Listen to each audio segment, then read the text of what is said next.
Shalom, bonjour, bonsoir, selon l'heure à laquelle vous écoutez cette vidéo. Bienvenue une fois de plus sur notre chaîne Simama, le Dieu des dieux. Euh, Bienvenue sur cette seconde partie sur les hérésies du catholicisme. Dans la première partie, nous avons pris la peine de donner certains points mal placés, des points faux, des points pas vrais qui permettent au catholicisme de pouvoir se présenter comme la vraie religion alors qu'en réalité, le vrai chemin pour aller vers Dieu alors qu'en réalité, euh, c'est totalement faux. Baser un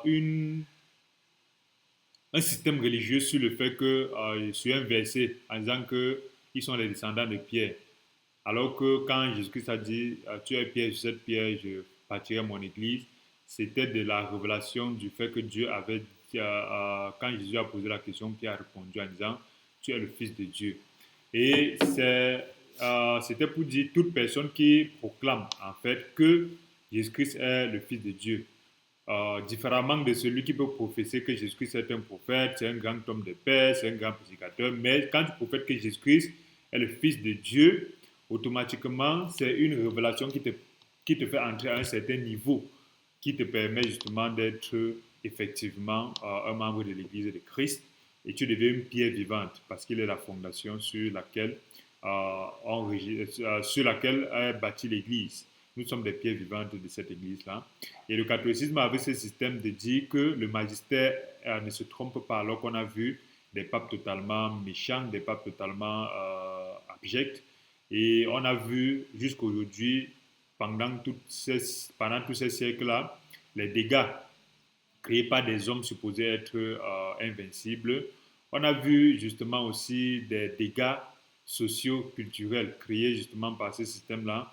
Et avec ça, on ne peut pas se présenter être un système de Dieu. Pourquoi? Parce qu'en réalité, Dieu est spirituel. Et tout ce qui vient de Dieu n'est pas forcément... on ne peut pas demander à l'homme d'être parfait, mais tout ce qui vient de Dieu devrait quand même avoir un certain saut un saut de quelque chose qui vient d'en haut, de quelque chose de différent, de particulier.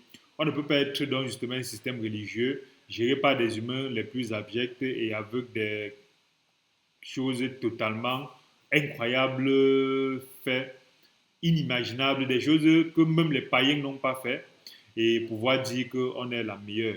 Et une des mauvaises raisons utilisées encore de dire que les protestants sont divisés, c'est encore une grande méprise de ceux qui sont en face. Parce qu'en réalité, le fait d'expulser tout catholique qui ne pense pas comme le système catholique le veut pour pouvoir dire que c'est un protestant parce qu'il est divisé, c'est encore c'est être vraiment assez rusé, assez rusé. Et on ne peut pas prétendre que les catholiques, parce qu'ils sont restés unis, sont vrais et les protestants, parce qu'ils sont divisés, sont faux, sous prétexte que la division est un souci. Les membres d'un seul corps ont des fonctions différentes et pris à part, ce sont des éléments totalement différents. Pourtant, ils forment tout un corps. Et l'élément le plus concret que Jésus-Christ a donné, il a dit, vous êtes tous les membres de mon corps. Paul encore l'a expliqué dans le livre de Corinthiens. Alors, il ne faudra pas que quelqu'un puisse dire que la tête, comme la tête est différente du pied, ça veut dire que les deux sont totalement différents. Non, les deux font partie d'un ensemble.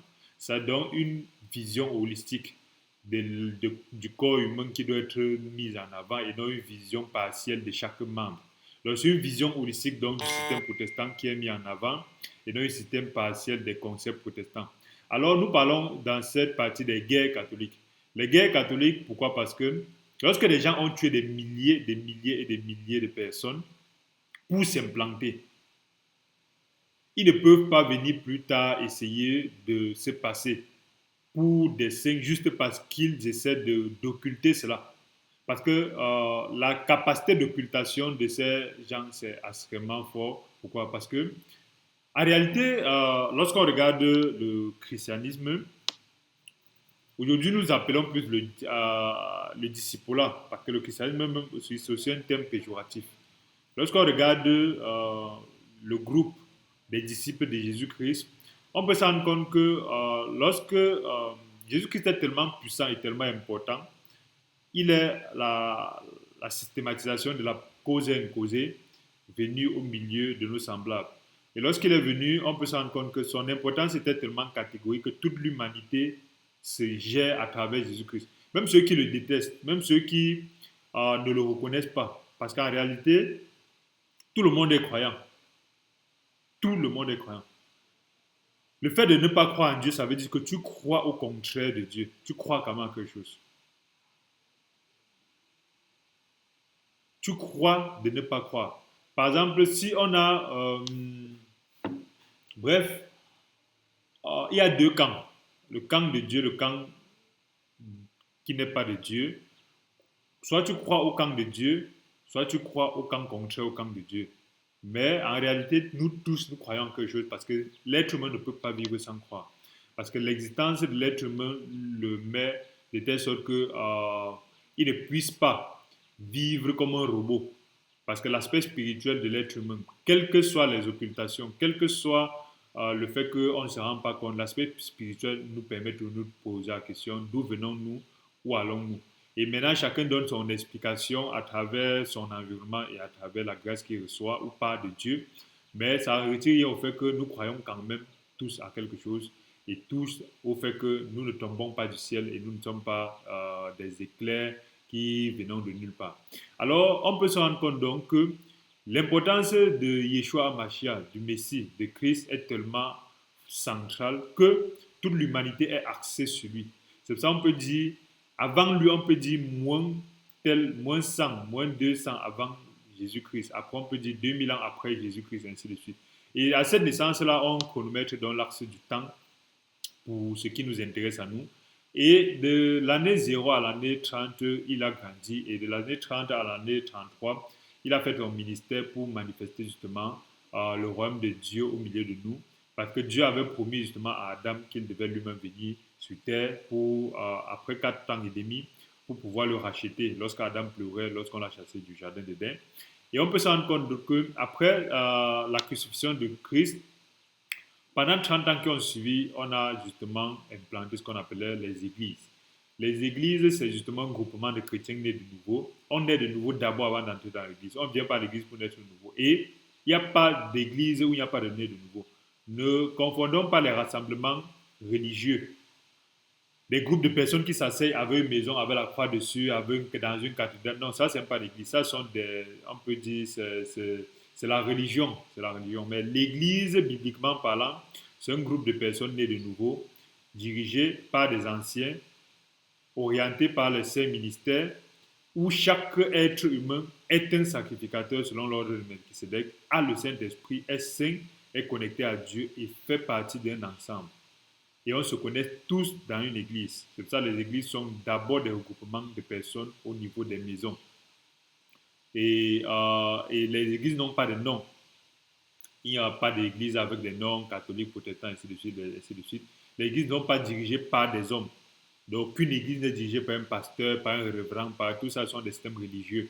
Bref, le livre des Actes explique clairement cela et nous pouvons voir dans tout le Nouveau Testament qu'il n'y a aucun endroit où le fonctionnement est celui qu'on voit là dehors. Et beaucoup de personnes vont dire, mais c'est tellement grave, pourquoi alors on fonctionne comme ça?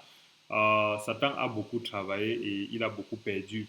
Et beaucoup de personnes aussi ont refusé d'ouvrir les yeux et beaucoup de personnes ont eu la grâce aussi de suivre justement ces indications que nous donnons au fil du temps et pour pouvoir aller elles-mêmes rechercher et voir que ce qui se pratique dehors, ce n'est pas la même chose. Alors, après 60 ans, donc on peut dire après 63 ans, les églises étaient donc disséminées et implantées.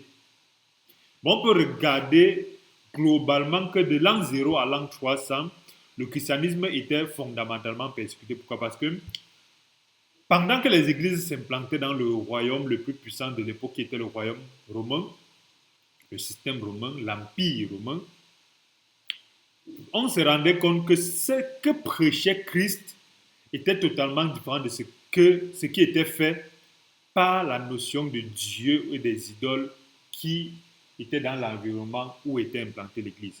L'Église était donc comme quelque chose de différent et de bizarre, prêchant une nouvelle chose et qui n'était pas tellement compris et aimé par ceux à qui on prêchait.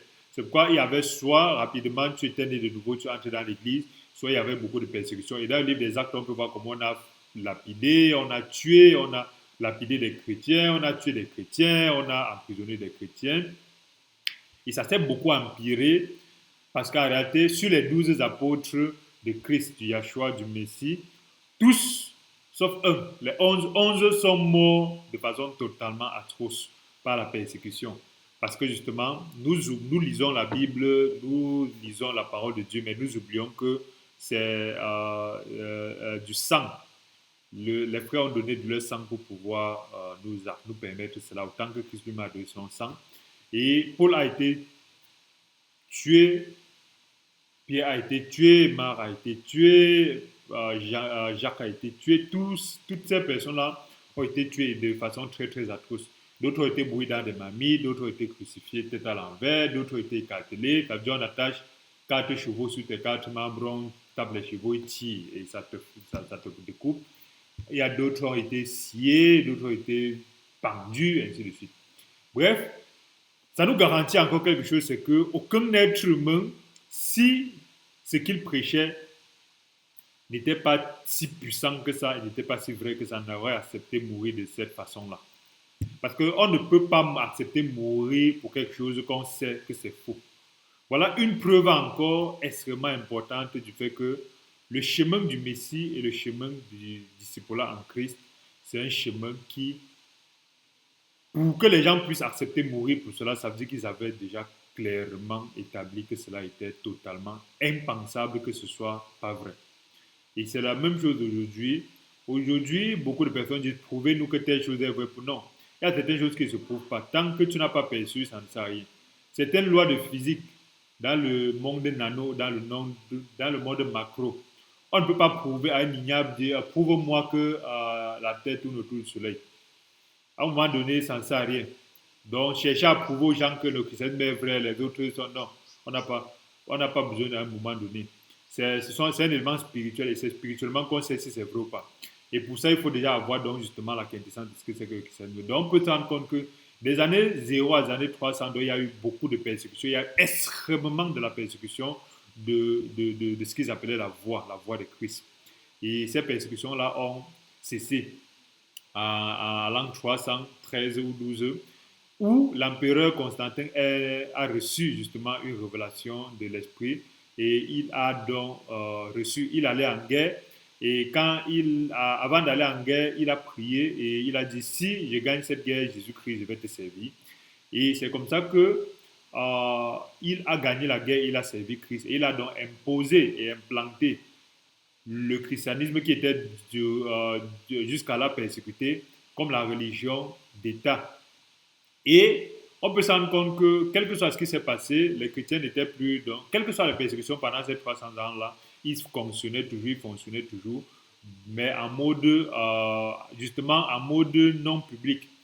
Et de l'an 300 à l'an 700, on peut se rendre compte que la majorité des empereurs qui sont venus dans le système romain, justement, avaient établi le christianisme comme la religion d'État. Et les chrétiens avaient le vent en poupe. Et lorsqu'on a le vent en poupe, la chair et Satan peut utiliser donc justement les frères et sœurs pour faire beaucoup de choses. C'est lorsqu'on est dans la difficulté qu'on peut rester connecté à Dieu. Mais lorsqu'on a la facilité, on peut créer beaucoup de choses bizarres. Ça veut dire, un être humain qui est dans certaines souffrances, dans la famine, peut se rappeler chaque jour que Dieu est là, Dieu existe et c'est Dieu qui l'aide au jour le jour. Mais lorsqu'il est dans l'abondance, lorsqu'il est validé par l'empereur, par l'État, et il a les ressources pour te structurer, c'est lui qui dirige même les autres, qui nourrit les autres, rapidement, la chair ou l'œuvre de Satan peut entrer. Et on a vu aussi, pendant les années 300 à 700, on a vu beaucoup de problèmes qui étaient faits par des gens supposés être des disciples, mais qui utilisaient plutôt cette position-là pour faire du mal. Et c'est le début de ce qui permet aux uns et aux autres de dire que non, vous avez fait ci, vous avez fait ça. Non. Le système catholique en lui-même s'est structuré donc à partir de ces années-là. Et on peut se rendre compte que l'empereur a structuré de telle sorte que les églises locales étaient obligées de choisir parmi les anciens, parce que l'église est dirigée par les anciens, non pas un homme. Et il était obligé de choisir un ancien pour le représenter au niveau de l'empereur. Et c'est ces anciens-là des différentes églises locales qu'on appelait les évêques. Et quand les évêques venaient s'asseoir, ils étaient comme des représentants. C'était un système humain qui est entré dans l'église alors que ce n'était pas faisable. Dieu n'a pas permis cela. Dieu n'a pas donné que ça marche comme ça. Et quand ces évêques-là sont assis, ils ont choisi au-dessus d'eux un autre évêque qui pouvait appeler le pape. Bref, on peut se rendre compte qu'à partir des années 700, il y a eu l'arrivée des musulmans donc, dans le système romain. Et ces musulmans-là ont commencé à persécuter les chrétiens à partir de Jérusalem. Quand ils sont arrivés, ils ont commencé à démolir les églises. Vous savez, tous les systèmes religieux sont les systèmes religieux définis par l'homme, différemment de ce que Dieu a défini, sont des systèmes qui permettent aux uns et aux autres de tuer et de faire des guerres au nom de Dieu. Et c'est ici, nous sommes en train de voir le système catholique parce que ici, tout ce que nous parlons, c'est lié totalement à l'église dite catholique. Parce que le protestantisme ne vient que 1500 ans plus tard. Donc c'est l'église catholique justement qui s'est structurée autour de l'empereur et ils sont devenus des politiciens qui mangeaient à la table de l'empereur et prétendaient être en train de servir Dieu. Ils sont structurés un système hiérarchique que Dieu n'a pas permis. Et lorsque les musulmans arrivent à l'année 1700, ils commencent à détruire les églises, ils commencent à détruire, à démolir, à combattre les chrétiens.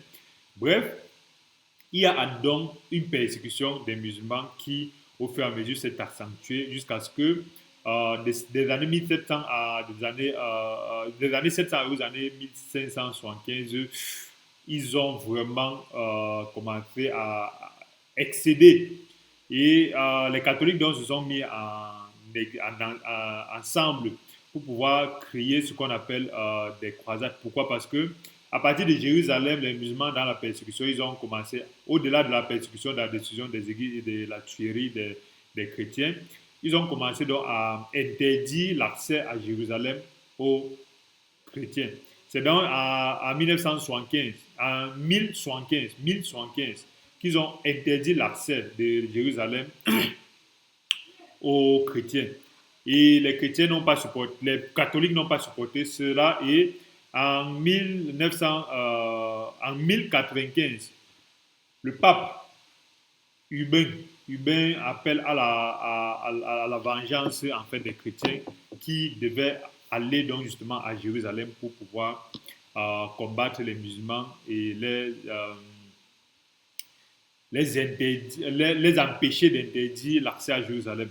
Ça veut dire, quand ce pape-là, donc, catholique, il lance l'appel, qui est-ce qui va aller à Jérusalem, qui vont aller à Jérusalem pour pouvoir délivrer les chrétiens de la persécution. C'est là que débute donc en 1095 ce qu'on appelle les guerres de croisade. Les guerres de croisade, donc, c'est des gens qui se structurent au nom de Dieu pour aller faire la guerre. Alors que c'est totalement impensable dans la parole de Dieu, dans le sens de Christ. Dans la parole de Dieu, effectivement, on a fait la guerre au nom de Dieu, mais Christ a interdit cela, parce que même lorsqu'on devait le crucifier, Pierre a coupé l'oreille de Malchus, mais il a recollé l'oreille en disant, si c'était une question de guerre, j'aurais dit à mon Père d'envoyer des milliers d'anges pour qu'on fasse la guerre. Christ a dit, si on te frappe d'une oreille, montre l'autre. Bref, lorsqu'on est géré par un système humain, c'est naturel qu'on puisse donc aller faire les guerres pour pouvoir dire, je le fais au nom de Dieu. Donc en 1095, commence la première croisade pour aller juste délivrer les chrétiens de Jérusalem. Et effectivement, c'est quoi les croisades? Les croisades, c'est juste ces flots de personnes qui se mettent en marche pour aller faire la guerre. Et en Europe, ils sont structurés autour de ce qu'on appelait des Templiers. C'était des croisés des Templiers qui étaient des guerriers, c'était les messieurs de nulle part, les catholiques de nulle part, tout qui ne faisaient rien ou qui faisaient quelque chose, mais qui, n'oublions pas que cette guerre a donné de l'argent parce que tout ce que tu prends en guerre, c'est pour toi. Tu donnes un peu au patron, au roi et le reste, c'est pour toi. Et ils ont la capacité, justement, avec ces armures-là, ils avaient une croix sur eux, pas une croix de couleur rouge, je pense. et pour le sang de Jésus-Christ, apparemment selon eux. Et c'est ce système qui a permis donc justement que les guerres catholiques commencent. Et la première croisade pour aller délivrer Jérusalem s'est terminée en 1099, où en fait ces gens ont naturellement repris Jérusalem. Et les guerres ont continué, des flots de croisades, et ainsi de suite. D'aucuns y gagnent, d'autres on les bat, et ainsi de suite. Mais la dernière croisade était en 1291. Donc, pendant près de 200 ans, il y a eu donc ces flots de guerre faits par des catholiques qui ont tué des milliers et des milliers et des milliers, on peut dire des millions de personnes, sous prétexte qu'ils sont en train de servir Dieu. Or, ces guerres-là n'étaient pas pour l'évangélisation. Ce n'étaient pas des guerres où les catholiques allaient tuer des gens pour dire qu'on vous évangélise. Non. Ces guerres n'étaient pas, c'était pour défendre leurs intérêts à eux.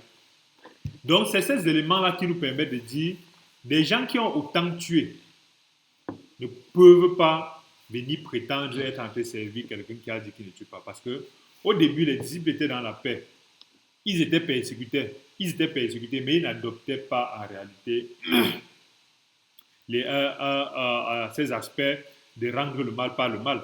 Mais lorsque le système catholique est venu, qui est un système créé justement par l'être humain et structuré par les dirigeants qui utilisent le nom de Dieu pour faire de la politique et pour gérer leurs intérêts, ils ont donc structuré au nom de Dieu, mais ils ont commencé à servir leurs intérêts. Mais les frères ont été persécutés pendant 300 ans, ils n'ont rien fait de tel, ils pouvaient le faire. Mais ils savaient que l'Éternel est leur bannière.